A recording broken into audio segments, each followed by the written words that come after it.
Rosary Revisited. Personal Meditations on the Sorrowful Mysteries. The Rosary has been prominent among spiritual practices that I have kept since childhood.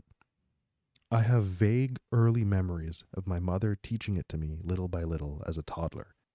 More vivid are my recollections of when my kindergarten teacher, Sister Mary Jean, would guide the class through one decade each day of the week, with 10 of us at a time taking turns to say an intention out loud before reciting a Hail Mary.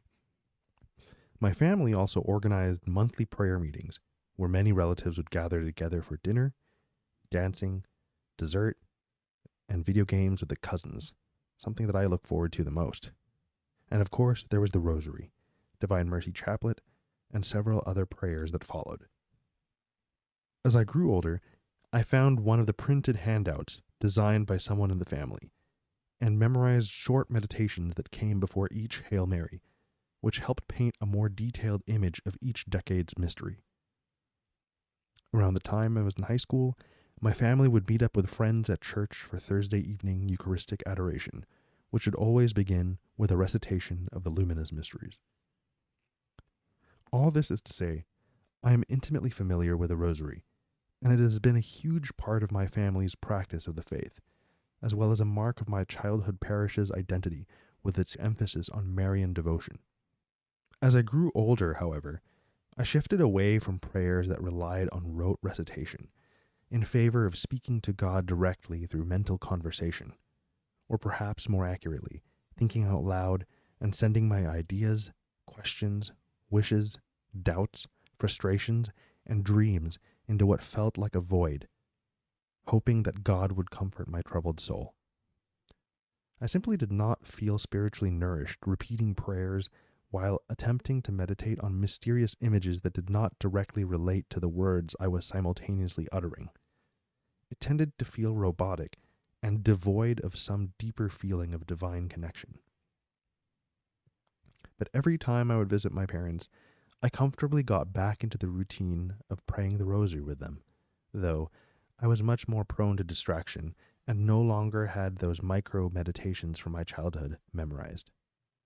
Though I don't feel as inclined towards formulaic spiritual practices, I must admit there is a certain quiet comfort in the familiarity of shared rituals with loved ones. I have absolutely nothing against the Rosary, though I do take issue with the Rosary crusades that online Catholic grifters seem so fond of, and I'm not exactly confident that I have ever experienced the fruits that are often promised by the Rosary's most fervent devotees. To be quite honest, I find the mysteries have unfortunately gotten rather stale for me, and I struggle to derive meaning and inspiration from them. Much of Catholic tradition seems content to be in the world of theological abstraction, rather than grounded in lived realities. Having said that, even on my own, I still do pray the Rosary from time to time, striving to maintain a disposition of openness towards grace and enlightenment. While going on lengthy walks around the neighborhood in recent days, I've given myself space to rethink how I meditate on the Rosary, and have been experimenting with how to bring the mysteries down to earth, perhaps, and hopefully this is not too inappropriate a comparison, perhaps as Jesus came down from heaven to be with us, his creation. While these reflections are still very much a work in progress, since it is Ash Wednesday, I thought it would be fitting to share what I have so far with the sorrowful mysteries. The agony in the garden. The mystery of Jesus in the Garden of Gethsemane captures something so striking about Christianity. We have a God who knows fear and dread, a God who in this moment of his earthly incarnate life chose to be one of us by being vulnerable rather than invincible. Jesus did not want to suffer and begged for this cup to pass. And yet, knowing his fate, he prayed for the strength to endure. May God be our strength in times of tribulation. The scourging at the pillar.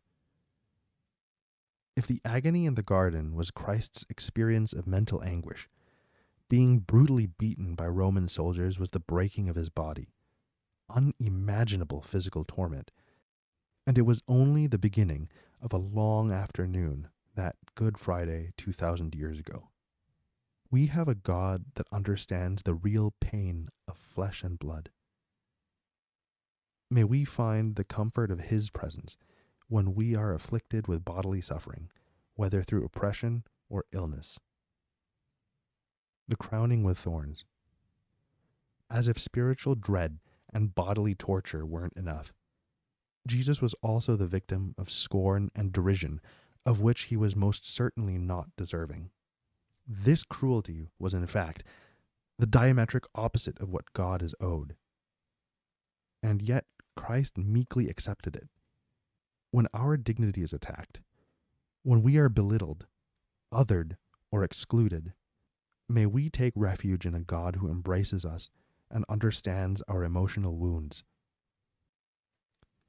The carrying of the cross. Theologically, Jesus bore all our sins and died in our place to save us. But at a human level, he shouldered the burden of systemic injustice, the betrayal of friends, the abandonment of those who followed him. When we are crushed by the weight of existence, let us remember that Jesus himself fully comprehended the heavy yoke from which he wishes to liberate us. The crucifixion. Death. God became man and tasted that dreaded but inevitable end of this life with all its wonders.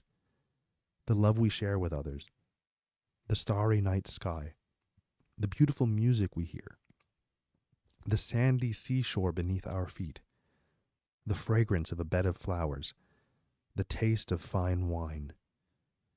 The tragedy of death is ultimately an affirmation of the goodness of God's creation. In his final moments of earthly life, Jesus knew that feeling of the dark nothing. And while he lived as a man, he knew the pain of losing people. St. Joseph, his earthly guardian, Lazarus, his beloved friend, and undoubtedly many others. While we cling to the hope of the resurrection, none of us truly know what is on the other side of death.